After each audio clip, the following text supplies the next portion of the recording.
Halo semua. Karena ada permintaan dari The Mermans untuk membahas tentang ketuhanan Yesus pada Matius 7 ayat 21-23, jadi saya buatkan video ini. Selain percakapan dengan The Mermans, saya juga ingin menampilkan percakapan dengan Eka 1. Di sini Eka 1 mengaku bahwa dia dulunya Kristen, tetapi dia meninggalkan Kristen karena menurut dia terbukti bahwa Yesus bukan Tuhan. Lalu saya tanya dia, menurut dia apa artinya Tuhan? Eka 1 menjawab bahwa orang Kristen salah mengartikan kata Tuhan. Awal kesesatan Kristen terjadi ketika merubah kata Tuhan menjadi Tuhan. Sehingga orang Kristen tidak bisa lagi membedakan yang mana Tuhan, yang mana manusia. Inti yang Eka 1 katakan adalah dia merasa tertipu oleh Alkitab karena menggunakan kata Tuhan untuk Yesus. Menurut dia, yang tepat sebenarnya adalah kata Tuhan. Nah, saya tidak akan mentertawakan apa yang Eka 1 katakan. Dan saya berharap teman-teman yang Kristen juga tidak menertawakan Eka 1 juga. Pada video sebelumnya yang berjudul penjelasan penciptaan Alkitab Kejadian 1, saya agak marah kepada teman-teman Kristen yang mengatai sesat teman-teman Kristen yang lain yang sudah tidak mau menggunakan kata Allah. Saya sudah katakan di situ, bahwa kamu mungkin tahu bahwa Allah di Alkitab hanya kata, bukan nama. Tetapi banyak orang Kristen lain yang tidak tahu. Di situ juga saya sudah jelaskan tentang bahayanya pengkultusan kata. Dan sekarang saya tunjukkan buktinya. Eka 1 adalah korban akibat pengkultusan kata. Apa yang terjadi pada Eka 1 mungkin terjadi pada kamu juga. Atau mungkin terjadi pada orang-orang Kristen di sekitar kamu. Korban pengkultusan kata. Jadi pada video ini, saya akan menjelaskan ulang pelan-pelan. Dan saya sangat berharap teman-teman yang Kristen dan Muslim benar-benar memperhatikan apa yang saya katakan pada video ini sampai habis. Supaya tidak salah paham. Oke? Kita mulai ya.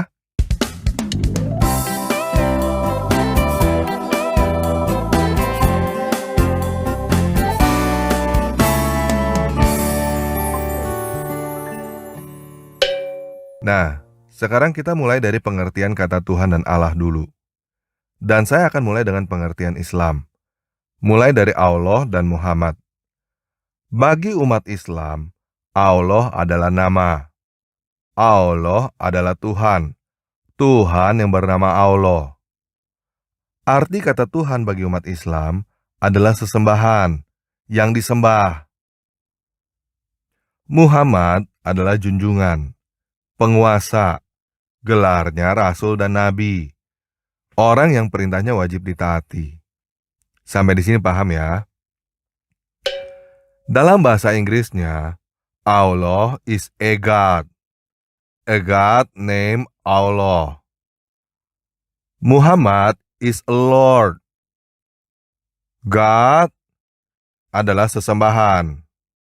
Lord adalah yang perintahnya wajib ditaati. Oke? Nah, pengertian yang digunakan di dalam Alkitab Lai tidak seperti ini. Dan tidak semua orang Kristen tahu. Kalau kamu Kristen dan kamu nggak ngerti apa yang saya katakan setelah ini, berarti kamu juga adalah korban pengkultusan kata. Oke? Di dalam pengertian Lai, God diterjemahkan menjadi dua kata, yaitu Allah dan Dewa. Allah di dalam Alkitab Lai, pengertiannya adalah kata, bukan nama. Allah yang di dalam Alkitab Lai adalah kata yang setara dengan kata dewa, enggak lebih, enggak kurang. Hanya saja dikultuskan. Satu kata yang bahasa Inggrisnya God diterjemahkan menjadi dua kata, Allah dan Dewa. Sekarang saya ambil perumpamaan kata mother. Bisa diterjemahkan ke dalam bahasa Indonesia menjadi bunda, ibu, mama, mami. Mother mau diterjemahkan menjadi bunda, ibu, mama, mami, sama aja. Nggak ada yang salah dan nggak masalah. Yang menjadi masalah adalah dalam satu buku, dalam satu cerita, diterjemahkan menjadi dua kata. Misalkan untuk orang suku A diterjemahkan menjadi bunda, Untuk orang suku B diterjemahkan menjadi ibu. Contoh, the mother of A talk to the mother of B. Ini diterjemahkan menjadi bundanya A berbicara dengan ibunya B.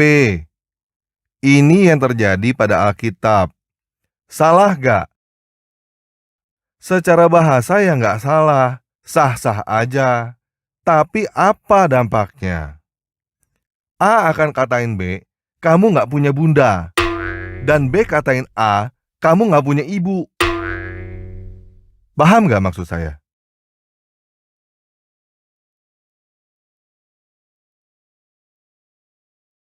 Ini masalah yang timbul akibat pengkultusan kata. Masalah yang tidak seharusnya terjadi bila keduanya diterjemahkan menjadi ibu atau bunda dari pertama.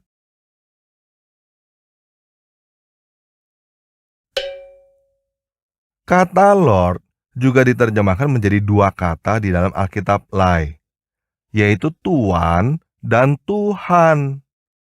Jadi makna kata Tuhan di dalam Alkitab Lai bukan God, tapi Lord. Jadi Tuhan dan Tuan artinya sama gak? Sama.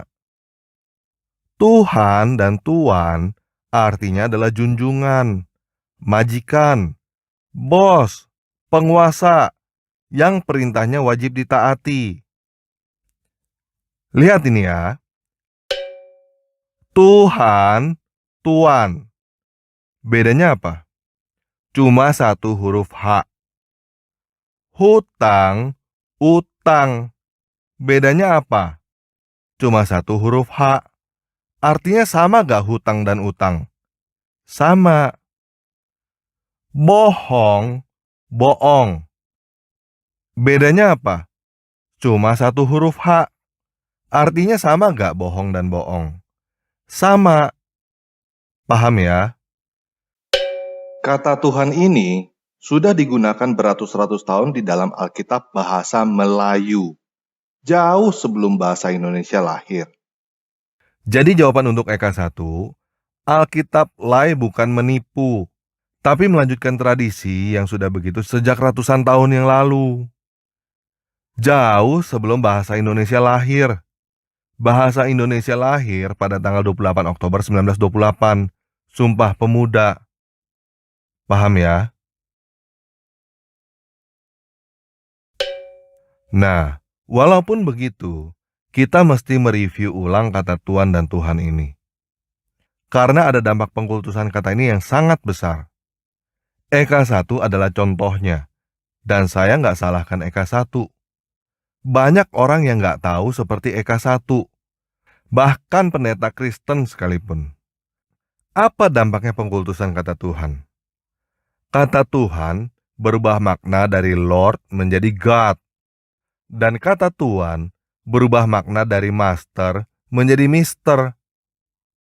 Dua-duanya udah kehilangan makna seseorang yang perintahnya wajib untuk ditaati. Dan sama seperti perumpamaan tadi, yang satu ngomong, kasihan dulu gak punya ibu. Yang satu lagi ngomong, kasihan dulu gak punya bunda. Orang Kristen ngatain siapapun yang ngomong Tuhan Yesus adalah sesat. Seharusnya Tuhan Yesus. Orang Islam ngatain siapapun yang ngomong Tuhan Yesus sesat. Seharusnya Tuhan Yesus. Padahal sebenarnya arti kata Tuhan dan Tuhan itu sama. Penguasa, junjungan, yang perintahnya wajib ditaati. Sampai di sini paham ya? Nah, inilah sebabnya saya menerjemahkan ulang Alkitab tanpa pengkultusan kata. Dalam hal ini, kata yang saya pakai untuk menerjemahkan kata God adalah dewa. Rata untuk semua. Brahma adalah dewa bagi umat Hindu. Allah adalah dewanya umat Islam. Yesus adalah dewanya saya. Dan kata yang saya pakai untuk menerjemahkan kata Lord adalah penguasa. Rata untuk semua. Muhammad adalah penguasanya umat Islam. Pontius Pilatus adalah penguasa Yudea pada zamannya. Yesus adalah penguasanya saya. Paham ya? Buat teman-teman Kristen yang mau bertanya saya dapat otoritas dari mana untuk menerjemahkan Alkitab, saya akan jawab dengan pertanyaan balik. Menurut kamu, Martin Luther dapat otoritas dari mana untuk menerjemahkan Alkitab? Silakan cari jawabannya sendiri ya. Nah, saya juga tahu banyak yang bertanya-tanya, sebenarnya saya ini agamanya apa? Tadi saya sudah menyatakan pernyataan iman saya. Yesus adalah penguasa dan dewa saya. Di dalam bahasanya Lai, maksudnya Yesus adalah Tuhan dan Allah saya. Jadi menurut saya Kristen. Tapi kalau teman-teman Kristen mau ngatain saya saksi Yehova kek, Mormon kek, Hindu kek, Konghucu kek, sesat kek, apapun juga, ya terserah aja. Bagi saya, label agama nggak penting. Dan bukan kamu yang menebus dosa saya. Dan saya juga nggak peduli omongan teman-teman Islam bahwa Yesus bukan Tuhan, Yesus bukan Allah, Yesus bukan penguasa, Yesus bukan dewa, Yesus hanya nabi, Yesus hanya manusia, atau apapun juga. Karena yang saya perhatikan, yang saya peduli, hanya omongan Yesus. Yesus adalah satu-satunya yang pantas untuk saya dengar dan pantas untuk saya ikuti. Oke? Nah, untuk pertanyaan The Mermans mengenai tidak semua yang berseru Tuhan akan diselamatkan, saya akan menjawab dengan membaca apa yang Yesus katakan dulu. Oke? Sebuah kehormatan bagi saya untuk menyampaikan kepada teman-teman semua apa yang penguasa saya Yesus Kristus katakan. Kita akan baca Matius 7 ayat 21-29, terjemahan tanpa ragi. Teman-teman yang muslim jangan khawatir, karena saya tidak pakai kata Tuhan dan Tuan. Dan teman-teman yang Kristen juga jangan khawatir, karena kalian akan melihat bahwa walaupun menggunakan kata yang berbeda, maknanya sama. Setiap kata yang akan saya bacakan ada di dalam Kamus Bahasa Indonesia. Dan itu artinya sesuai dengan kamus. Oke, kita mulai ya. Kalian jangan menghakimi, supaya kalian jangan dihakimi. Karena kalian akan dihakimi di dalam penghakiman yang kalian pakai untuk menghakimi. Dan kalian akan diukur di dalam ukuran yang kalian pakai untuk mengukur. Kemudian apakah kamu melihat debu di dalam mata saudaramu, namun balok di dalam matamu tidak kamu sadari? Bagaimana kamu akan berkata kepada saudaramu, biarkan aku melempar keluar debu dari matamu dan sekilas balok di dalam matamu? Orang munafik, yang pertama lempar keluar balok dari matamu, maka kemudian kamu akan melihat dengan jelas untuk melempar keluar debu dari mata saudaramu.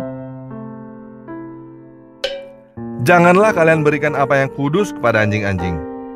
Juga jangan kalian lemparkan mutiara kalian di depan babi-babi. Jangan sampai mereka akan menginjaknya di dalam kaki mereka, lalu mereka akan berbalik merobek kalian. Mintalah, maka kalian akan diberikan. Carilah, maka kalian akan menemukan. Ketuklah, maka kalian akan dibukakan.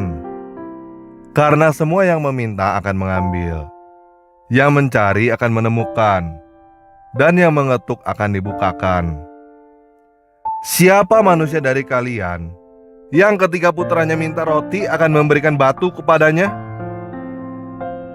Atau dia meminta ikan akan memberikan ular kepadanya? Jadi jika kalian yang pada jahat ada mengetahui hadiah-hadiah yang baik untuk diberikan kepada anak-anak kalian, seberapa lebihnya Ayah kalian yang di dalam semesta langit akan memberikan yang baik bagi mereka yang memintanya. Jadi semua yang kalian ingin supaya manusia-manusia lakukan kepada kalian, demikian juga yang kalian lakukan kepada mereka. Karena inilah hukum dan para peramal. Datanglah kalian masuk melalui gerbang yang sempit. Karena yang menuju kepada kehancuran adalah jalanan raya dan jalanan yang lebar, maka banyaklah mereka yang pada jalan melaluinya. Karena yang menuju kepada kehidupan adalah gerbang yang sempit dan jalanan yang sesak, maka sedikitlah mereka yang pada menemukannya.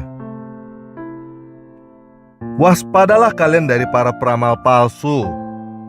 Mereka jalan kepada kalian di dalam pakaian domba-domba, namun bagian dalam mereka adalah serigala-serigala perampas. Kalian akan mengenali mereka dari buah-buah mereka. Adakah orang-orang mengumpulkan buah anggur dari semak-semak duri, atau buah ara dari onak-onak? Demikianlah semua pohon yang baik akan membuat buah-buah yang bagus, namun pohon yang jelek akan membuat buah-buah yang jahat. Pohon yang baik tidak mampu untuk mengantarkan buah-buah yang jahat. Pohon yang jelek juga tidak membuat buah-buah yang bagus. Semua pohon yang tidak melakukan buah yang bagus akan ditebang lalu ditaruh ke api. Jadi kalian akan mengenali mereka dari buah-buah mereka.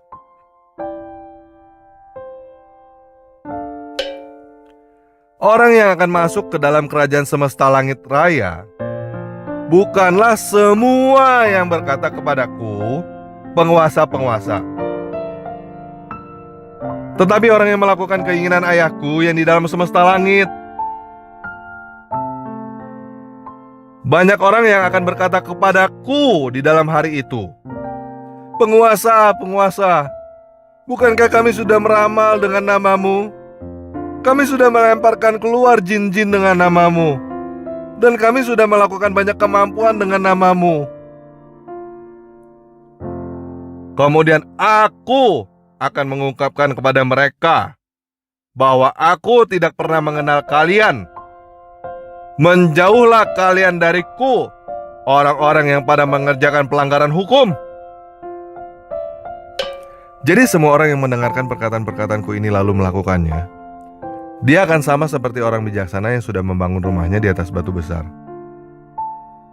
Lalu hujan turun, lalu sungai-sungai datang, lalu angin-angin bertiup, lalu mereka merebahkan rumah itu. Maka dia tidak jatuh karena meletakkan pondasi di atas batu besar. Dan semua orang yang mendengarkan perkataan-perkataanku ini lalu tidak melakukannya, dia akan sama seperti orang bodoh yang membangun rumahnya di atas pasir. Lalu hujan turun, lalu sungai-sungai datang, lalu angin-angin bertiup, lalu mereka menghantam rumah itu, maka dia jatuh dan kejatuhannya besar. Oke, demikian perkataan Yesus. Segala kehormatan dan kemuliaan hanya bagi Dia. Nah, sekarang saya akan menjelaskan apa yang barusan kita baca. Pertama kita melihat Yesus berkata, "Ayahku yang di dalam semesta langit," kan ya. Di dalam Alkitab Lai diterjemahkan menjadi Bapakku yang di dalam surga. Ini artinya yang ada di dalam langit atau di surga itu bukanlah Allah yang di dalam Al-Quran. Karena Allah yang di dalam Al-Quran tidak punya anak. Jadi jelas ya, Yesus membantah Allah yang di Al-Quran. Karena Yesus selalu berkata bahwa pemilik langit adalah ayahnya, pemilik surga adalah bapanya. Dan kalau teman-teman muslim mau bertanya, tapi Isa kan gak pernah berkata begitu. Saya mau menjawab, itu karena Isa yang di dalam Al-Quran bukan Yesus Kristus. Jadi kalian jangan pernah lagi sebut bahwa Allah adalah Tuhannya Yesus. Kalau kalian lakukan itu, berarti kalian berkata bahwa Allah yang di dalam Al-Quran punya anak. Oke? Yang kedua, Yesus bukan berkata, "Ayahku akan mengusir kalian." Yesus berkata, Aku akan mengungkapkan bahwa aku tidak pernah kenal kalian. Menjauhlah dariku orang-orang yang melakukan pelanggaran hukum. Jadi keputusan sudah bukan di ayahnya Yesus. Keputusannya ada di Yesus. Nah, siapa ayahnya Yesus? Kalian gak akan bisa kenal. Yang kalian bisa kenal hanya Yesus. Ini seperti kalian yang muslim tidak bisa mendengar suara Allah secara langsung. Kalian hanya bisa mendengar suara Muhammad. Paham ya? Kalian tidak akan bisa kenal ayahnya Yesus. Kalian hanya bisa kenal Yesus. Jadi sekali lagi, keputusan seseorang masuk kerajaan langit, kerajaan sorga, ada di Yesus, bukan di ayahnya. Oke? Yang ketiga, bukan semua yang memanggil kepada Yesus penguasa-penguasa, Tuhan-Tuhan, Tuan-Tuan yang masuk ke dalam kerajaan langit, yang masuk ke dalam kerajaan sorga. Apa artinya bukan semua? Bukan semua, artinya sebagian. Sebagian yang memanggil Yesus penguasa yang masuk. Bagaimana dengan yang menolak untuk memanggil Yesus penguasa? Yesus itu penguasanya kerajaan langit, rajanya kerajaan sorga. Nggak ngakuin Yesus sebagai penguasa, ya otomatis nggak akan dikasih masuk. Kamu juga nggak akan kasih masuk ke rumahmu orang yang menolak mengakui kamu sebagai penguasa rumahmu, kan? Paham ya?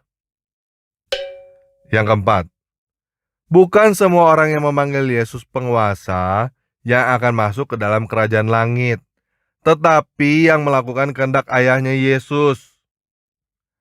Nah, kalau teman-teman berpikir bahwa kehendak ayahnya Yesus adalah menyembah satu dewa yang bernama Allah, bukan Allah. Allah bukan ayahnya Yesus. Karena Allah nggak punya anak. Oke? Bukan semua orang yang memanggil Yesus penguasa yang akan masuk ke dalam kerajaan langit. Artinya Yesus nggak bisa disogok dengan sembah menyembah doang. Yesus nggak bisa ditipu dengan omong doang. Yesus tahu orang yang mana yang melakukan kehendak ayahnya dan orang yang mana yang tidak melakukan kehendak ayahnya. Apa kehendak ayahnya? Menghasilkan buah yang bagus seperti yang Yesus katakan sebelumnya. Bagaimana taunya buah yang bagus dan buah yang jelek? Bagaimana cara mengukurnya? Cara mengukurnya adalah mengukur diri kamu sendiri menggunakan ukuran yang kamu pakai untuk mengukur orang lain. Contoh, Muhammad mengajarkan untuk mempunyai istri maksimum 4. Tetapi dia sendiri mempunyai istri lebih dari 4. Jadi, Muhammad tidak masuk ke dalam kerajaan sorga menurut ukuran yang dia tetapkan sendiri. Perlu kita ingat bahwa tidak ada pengecualian di dalam pengajaran Yesus. Tidak ada ceritanya seseorang adalah nabi, jadi dia boleh melanggar aturan yang dibuat sendiri.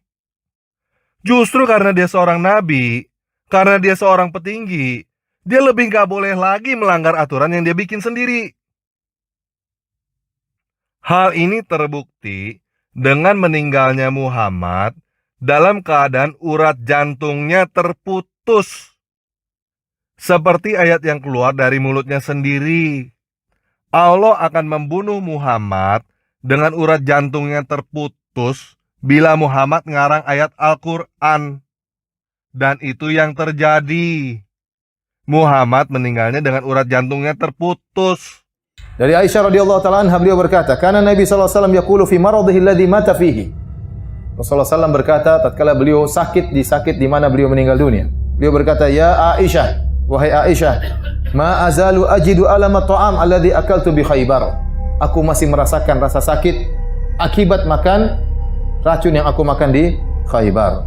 Fa hadha awanun wajadtu qita'a buhuri min dzalika sum, dan ini saatnya aku mendapati urat-uratku akan terputus gara-gara racun tersebut ya. Jadi ini sebab yang menjadikan Nabi SAW sakit tatkala dia akan meninggal dunia, bekas dampak racun yang dia makan sekitar 3 atau 4 tahun yang lalu di Khaybar. Wajadtu qita'a buhuri min dzalika sum, dan ini saatnya aku mendapati urat-uratku akan terputus. Urat-uratku akan terputus. Urat-uratku akan terputus gara-gara racun tersebut ya. Oke? Paham ya? Tidak ada pengecualian.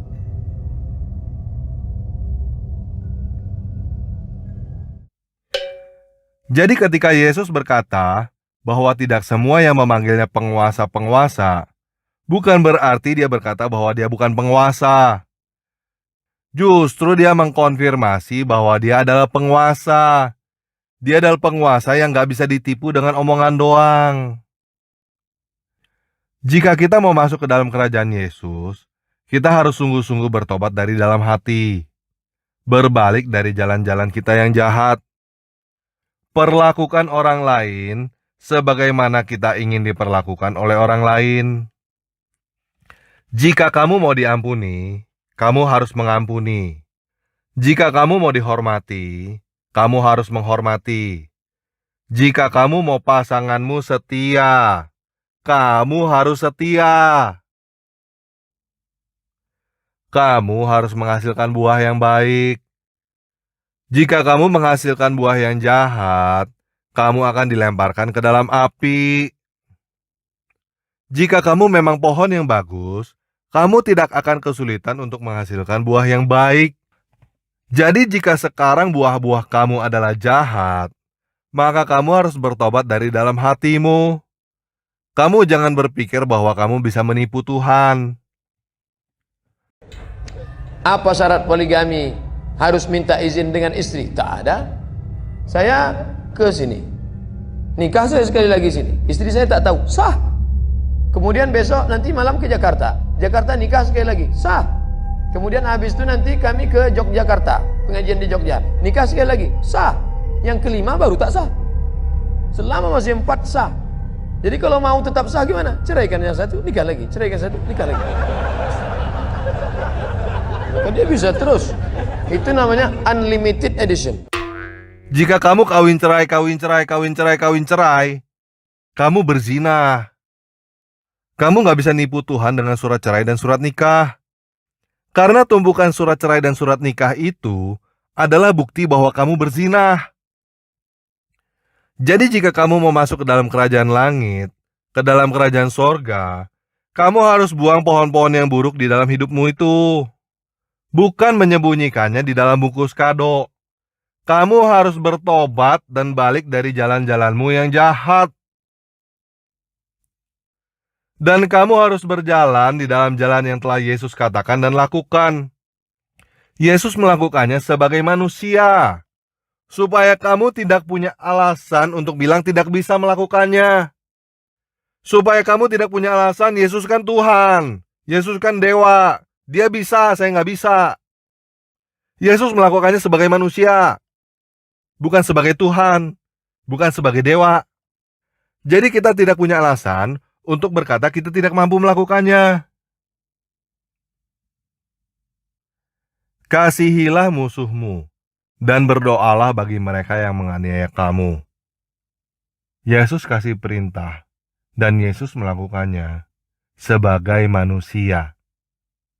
Supaya kita gak ada alasan untuk bilang kita gak bisa mengasihi musuh, kita gak bisa berdoa bagi mereka yang menganiaya kita. Paham ya? Yesus adalah jalan lurus yang selalu teman-teman muslim ingin lihat. Yesus berkata, "Akulah jalan kebenaran dan hidup."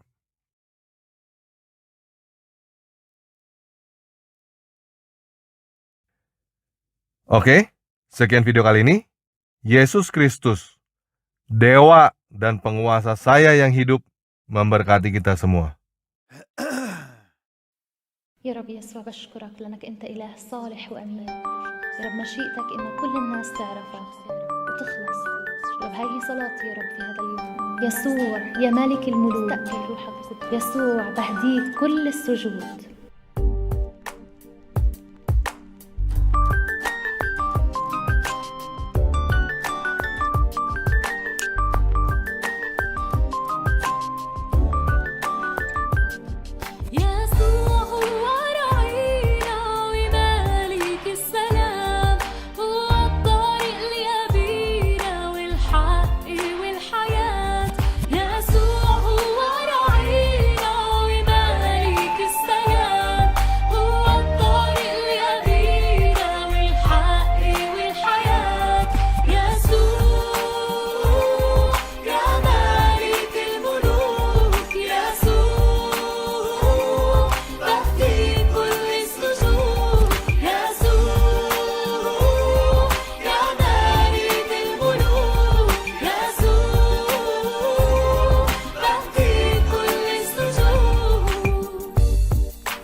قلبك بيقول لك انا جاي، يا ابني افتح لي قلبك ارويك من نبع المي، عندي ليك نصرة يا ابني انا حي. يسوع المسيح هو الرب الحي، بيدق على قلبك بيقول لك انا جاي، يا ابني افتح لي قلبك ارويك من نبع المي، عندي ليك نصرة يا ابني انا حي.